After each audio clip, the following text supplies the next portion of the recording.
이번 아시안컵 축구대회를 보면서 박수를 많이 쳤습니다. 손이 얼얼하도록 박수를 쳤는데, 반대로 우리 팀에게 진 나라 사람들은 박수를 안 쳤을 겁니다. 왜냐하면 사람이 어디에 속하느냐에 따라서 좋아할 수도 있고 또 괴로워할 수도 있기 때문입니다. 그래서 그 중계하는 것도 보면 그러잖아요. 어떤 팀에서는 아쉽다 그러는데 어떤 팀에서는 다행이다 그러잖아요. 그러니까 사람이 어떤 위치에 서 있느냐에 따라서 보는 환경도 달라요. 좋다, 어떤 나쁘다 이렇게 다른 겁니다.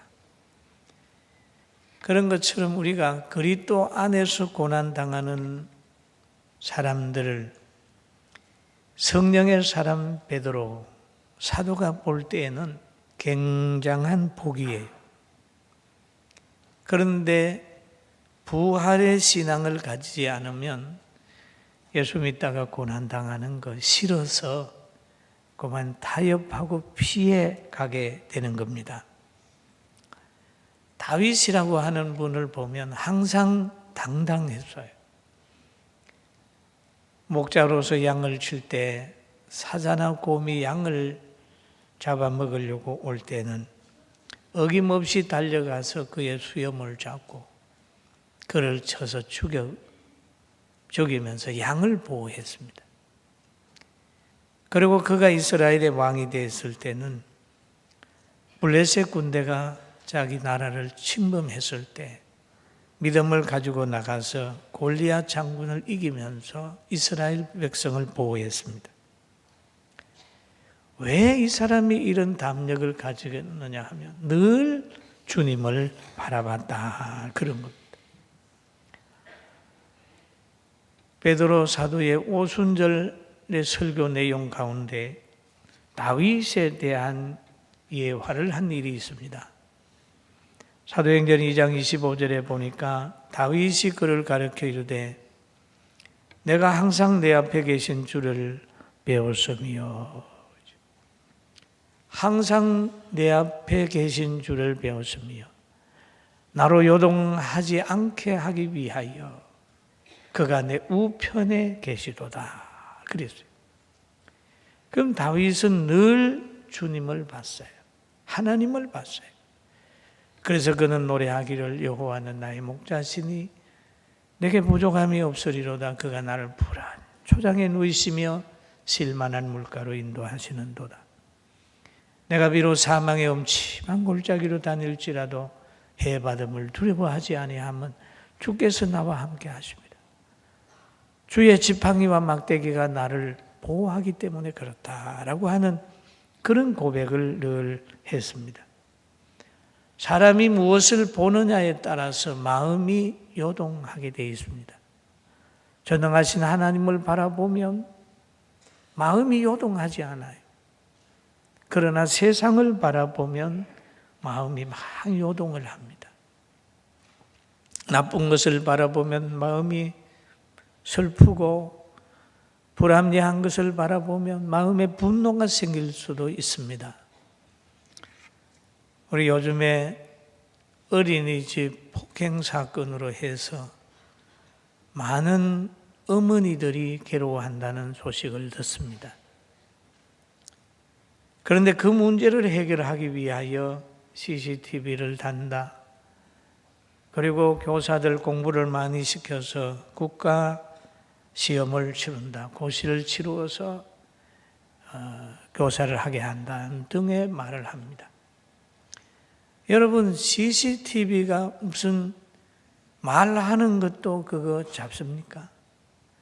교사님들의 눈빛 그거 거기에 지킵니까? 어린 아이들에게는 때리는 것 이상으로 선생님들의 말 한마디가 아이들의 감정과 미래를 좌우해요.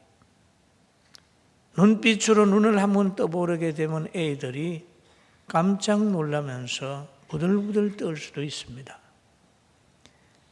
공부를 많이 시켜서 한다고 해서 그 사람이 선해집니까? 여러분, 공부를 못해서 선해졌습니까? 악해집니까? 과거에 우리 어릴 때는 그럽니다. 좀 나쁜 일을 하면 무식한 거 못 배워서 그럽니다. 그때하고 지금하고 비교해 보면 지금이 훨씬 더 사람이 악해요. 그렇기 때문에 우리는 늘 생각하기를 사람의 내적인 치유를 먼저 생각을 하고 교사들에게를 위하여 사랑하고 기도해주고 믿어주고 내면의 세계가 아름다워져서 아이들을 보면 생긋이 웃으면서 포근히 안아줄 수 있는 따뜻한 가슴에 교사들로 만들어주어야 미래가 있습니다. 할렐루야. 아멘. 그렇게 되는 거예요. 배우는 거, 감시하는 거 그거 가지고 해결되는 게 아니고 그 마음 속에 인간에 대한 가치를 가지고 있을 때 소중하다는 걸 알아야 돼요. 요즘에 잘못 배워가지고 순수한 사람이 악하게 되는 것도 많이 있습니다. 여러분, 무식한 사람이 죄를 지는 것이 아니라 요즘에는 유식하다고 하는 사람이 죄를 지는 거예요. 무식한 사람은 조금 한 거 빵이라든지 배고파서 뭐를 가진다면 유식한 사람은 나라 전체에 고통을 주는 엄청난 범죄 행위를 할 수도 있습니다. 그리고 다윗이 신앙에 요동하지 않았던 것은 뭐냐? 하나님을 바라봤기 때문에 그렇다. 여호와를 의지하는 사람은 시온산이 요동치 않고 흔들리지 않음 같이 흔들리지 않는다. 여호와를 의지하는 사람을 하나님께서 보호하시되 예루살렘을 산들이 두름같이 보호한다. 자기의 굽은 길을 선택하는 사람은 악을 행하는 사람하고 함께 다니게 한다라고 했습니다. 오늘 우리는 다윗의 변함없는 신앙 가지게 된 것을 기억하면서 요동치 않는 신앙을 가지기 위해서 예수님을 바라보게 되기를 주의 이름으로 축원합니다. 축원합니다. 축원합니다. 예수님을 바라보면 어떻게 될까요? 세 가지의 기쁨이 있어요. 사도행전 2장 26절에 보면 내 마음이 기뻐하였고 내 혀도 즐거워하였으며 육체도 희망에 거하리니 그랬습니다. 마음에는 기쁨이 있어 심령 천국 이루고 혀는 즐거워하여 그 입에서 찬양이 흘러나오고 축복이 흘러나오고 육체는 희망이 있어서 외양간에서 나온 송아지처럼 뛰게 되는 그런 즐거움이 있습니다. 할렐루야. 왜 그럴까요? 왜 그럴까요? 믿는 데가 있기 때문에 그렇습니다. 사도행전 2장 27절에 보니까 내 영혼을 음부에 버리지 아니하시며 거룩한 자로 쓰김을 당하지 않게 하실 것이미로다 라고 얘기를 했어요. 천국을 믿는 믿음은 바로 평안을 맛보게 하게 되고 또 믿음을 가진 베드로는 믿음을 지키기 위하여 고난을 당하는 그들을 향하여 잘했다. 그리스도의 영이 여러분에게 있으니까 고난이 오는데 여러분은 행복한 길을 택했다. 그러면서 편지를 하는데 오늘 본문의 내용이 그 편지한 부분의 일부분입니다. 그래서 베드로전서 4장 12절에 사랑하는 자들아 너희를 연단하려고 오는 불시험을 이상한 일 당하는 것 같이 이상히 여기지 말고라고 이야기합니다. 베드로는 수신자들을 향하여 사랑하는 자들이라고 고백하고 있습니다. 여기에 사랑받는 사람들은 하나님의 사랑을 받고 성령 받은 베드로의 사랑을 받고 믿음을 선물로 받아가지고 하나님 편에서 보면 사랑의 대상이지만은 세상 편에서 보면 미움의 대상이 된 것입니다. 사랑하는 성도 여러분, 하나님이 우리를 사랑하는 줄 알고 영광을 하나님께 돌립시다. 아멘. 아멘. 하나님의 사랑받는 거 얼마나 좋아요. 하나님의 사랑을 받는 거예요. 그리고 여기에 보니까 고난에 대한 이야기가 와요. 그러면서 연단이라고 하는 말을 씁니다. 사랑하는 자들아 너희를 연단하려고 란 말이에요. 연단. 왜 연단할까요? 왜 새를 연단을 합니까? 더 단단한 새를 만들기 위해서입니다. 금을 왜 불 속에 넣습니까? 순금을 더 순금이 되게 하기 위하여 불순물을 제거하는 거죠. 근데 사랑하는 자들아 너희를 연단하려고 오는 불시험을 이상한 일 당하는 것 같이 이상히 여기지 마라. 사람은 사랑하는 자녀를 공부시킵니다. 공부하는 아이들이 하기 싫어할 때도 시킵니다. 또 나라에서는 자녀들이 군대에 가면 그냥 가만히 앉혀놓지 않습니다. 훈련을 시킵니다. 큰 의무를 맡길 때, 전선에 보낼 때는 그만큼 강한 훈련을 시킵니다. 하나님도 마찬가지입니다. 큰 사람에게는 큰 훈련을 시키니까 훈련이 강하거든 하나님이 나를 크게 쓰는 줄 알고 기뻐하게 되기를 주의 이름으로 축원합니다. 사랑하는 사람을 훈련하세요. 사랑하는 사람을 연단하세요. 하나님이 예수님을 많이 사랑했죠. 예수님이 세례받고 요단강에서 올라오실 때에 하늘에서 소리가 납니다. 이는 내 사랑하는 아들이요 내 기뻐하는 자라 라고 얘기를 합니다. 또 예수님과 제자들이 변화산에 갔을 때 모세가 나타나고 엘리야가 나타납니다. 그럴 때 제자들이 초막셋을 짓자고 할 때에 그때도 하늘에서 소리가 납니다. 구름 속에서 소리가 납니다. 이는 내 사랑하는 아들이요 내 기뻐하는 자니 너희는 그의 말을 들어라. 제자들아 예수님의 말을 들어라. 하나님이 예수님을 그렇게 사랑하고 그렇게 기뻐하셨는데 하나님은 예수님을 어떻게 하셨을까요? 많이 연단하셨습니다. 태어날 때는 말구이에 태어났습니다. 태어난 다음에는 애굽으로 헤롯의 박해를 피해서 그렇게 피난을 가야 되었습니다. 그리고 그는 넉넉한 집에서 태어난 것이 아닙니다. 그리고 예수님은 40일 금식하셨습니다. 여러분 40일 금식 여러분 한번 해보세요. 죽을 것 같습니다. 저는 15일 하고 나니까 죽을 것 같아서 저는 40일 금식 못했어요. 40일 금식을 할 때에 그 배고픈 상황에서 돌을 가지고 떡을 만들어라. 먹어라. 예수님 그 연단 다 이겼었습니다.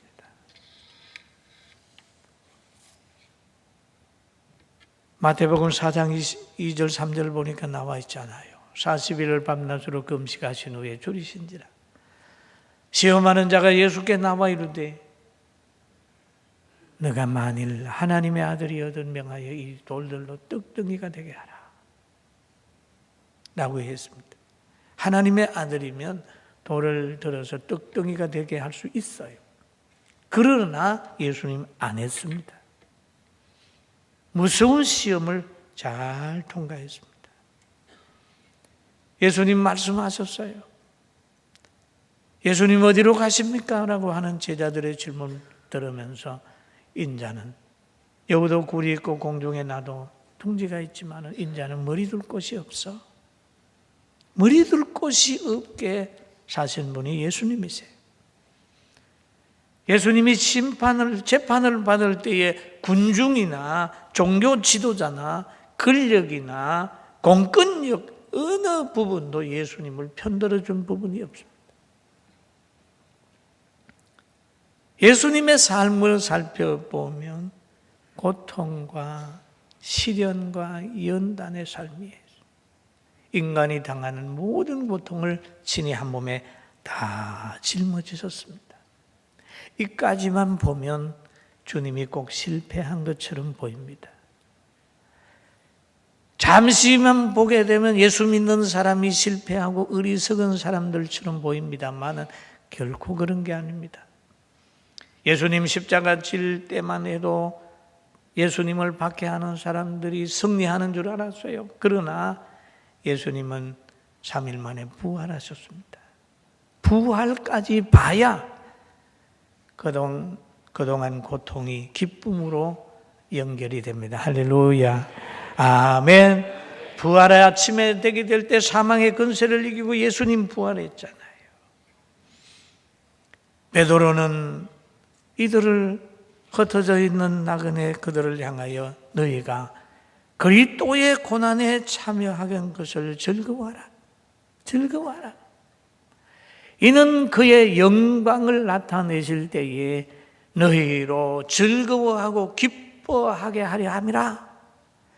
너희도 그리스도의 고난에 참여하게 됐으니까 그리스도가 사망의 권세를 이기고 부활하고 하나님께 사랑받는 것처럼 너희 가는 길도 그 길이니 기뻐하고 즐거워하라고 했어요. 할렐루야. 아멘. 그런 겁니다. 그리고 하나님의 사랑받아 연단받는 자는 복이 있는 사람이라고 얘기를 하지요. 그리스도를 위하여 치욕을 당하는 사람이 복 있는 자요. 영광의 영 하나님의 영이 그 위에 거하는 사람은 복 있는 자다라고 얘기를 하죠. 여러분, 고난에는 두 종류의 고난이 있습니다. 믿음 생활하다가 당하는 고난이 있습니다. 그러나 믿음을 떠나서 죄를 짓다가 당하는 고난이 있습니다. 믿는 생활하다가 당하는 고난, 믿음을 이해하지 못하여서 박해하는 사람으로 인하여 당하는 고난이 있다면 또 하나의 고난은 자기 육신이 약해서 죄를 짐으로 당하는 고난이 있습니다. 그런 고난은 당하지 말아야 되지요. 베드로전서 4장 15절 같이 한번 봅니다. 너희 중에 누구든지 살인이나 도둑질이나 악행이나 남의 일을 간섭하는 자로 고난을 받지 말려니와. 살인이나 도둑질이나 악행이나 남의 일을 간섭하는 자로 고난을 받지 말아라. 여러분, 살인, 이 살인은 어떤 게 살인입니까? 사람을 죽여야 살인입니다. 그러나 성경은 이런 말을 하죠. 요한일서 3장 15절에 그 형제를 미워하는 자마다 살인하는 자니 살인하는 자마다 영생이 그 속에 거하지 아니하는 것을 너희가 아는 바라. 미워했다. 이것도 살인이다. 얼마나 큰 거예요. 우리는 세상에는 나타나야 벌을 받지만은 하나님께서는 심령 속에 이루어지는 것까지도 금하고 있는 거예요. 간음은 또 어떤 것이 간음입니까? 음욕을 품고 마태복음 5장 28절에 보니까 나는 너희에게 이르노니 음욕을 품고 여자를 보는 자마다 마음에 이미 간음하였느니라. 도둑질이나 악행이나 남의 일을 간섭하는 자로 고난을 받았나 이런 건 금하라. 그렇게 얘기를 하죠. 그런데 여자를 보고 음욕을 품는 사람은 이미 간음했다. 사실 이거 생각만 해도 좀 안 되는 건데, 그런데 가끔 이 생각이 들어온다 그래요. 그러나 그것이 행동으로 안 옮겨지잖아. 새가 잠시 와서 나무에 앉았다가 날아가는 거야 어떻게 금할 수 있겠습니까?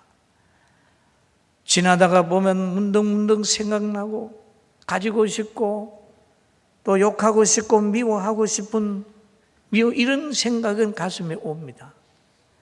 그러나 문득문득 새가 지나가고 하는 것이야 피할 길이 없지만 새가 와서 가슴에 집을 짓게 하면 안 되지 않습니까?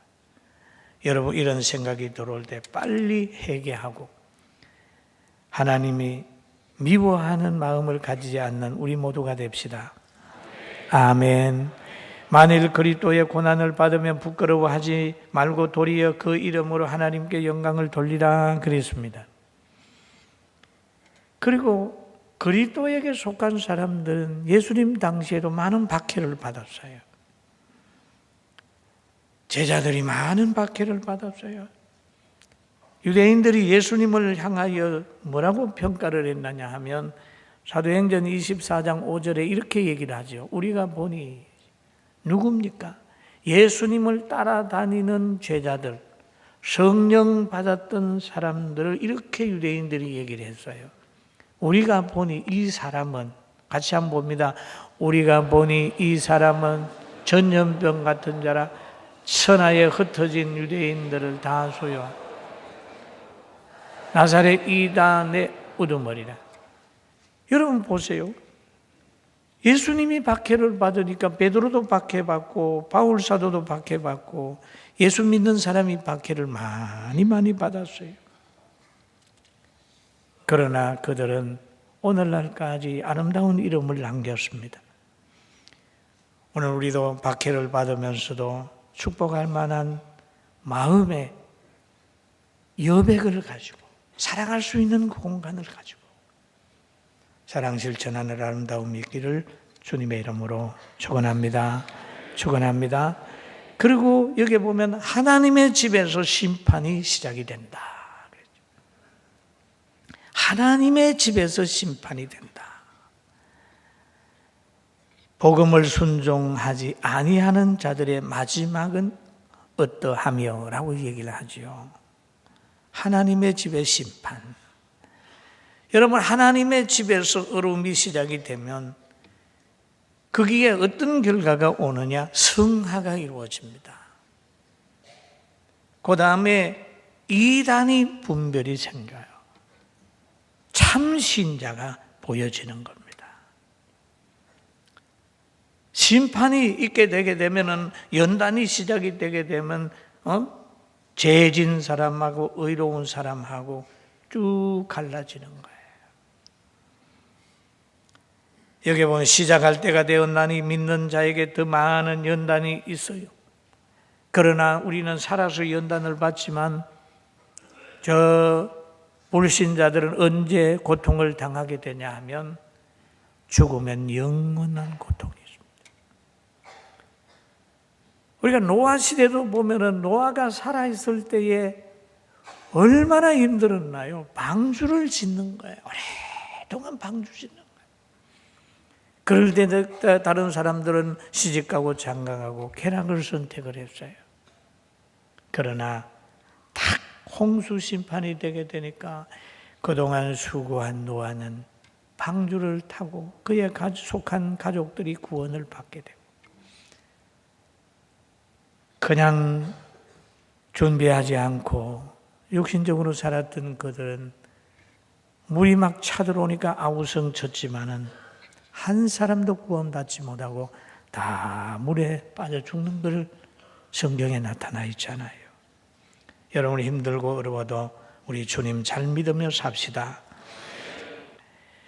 예수님을 보면 예수님도 고통 속에 감당할 수 없는 그런 상황이 이르렀을 때에 누가복음 23장 46절에 보니까 이렇게 말씀하셨어요. 한번 같이 봅니다. 예수께서 큰 소리로 불러서 이르시되 아버지여 내 영혼을 아버지의 손에 부탁하나이다 하고 이 말씀을 하신 후에 숨지시니라. 또 믿음의 사람인 스데반도 보면은 그가 돌에 맞아서 피투성이가 되고 도저히 살 수 없다는 결론을 얻은 후에 스데반이 부르짖습니다. 주 예수여 내 영혼을 받으시옵소서. 그러니까 내 영혼을 받으시옵소서. 여러분, 우리가 짐을 지고 넘어지지 말고 오라 하는 그분에 갖다 맡겨요. 여러분의 진실이 악인에 의해서 비참하게 무자비하게 짓밟힐 때라도 우리는 낙심할 이유가 없습니다. 로마서에 보면 원수 갚는 것이 내게 있으니 내게 맡겨라. 맡기는 거예요. 악인의 형통함이 있을 수 없습니다. 형통한 것처럼 보이지만 마지막에는 그는 여러분 앞에 와서 무릎을 꿇는 날이 분명히 오게 되어 있습니다. 믿습니까? 믿습니까? 맡겨라는 거죠.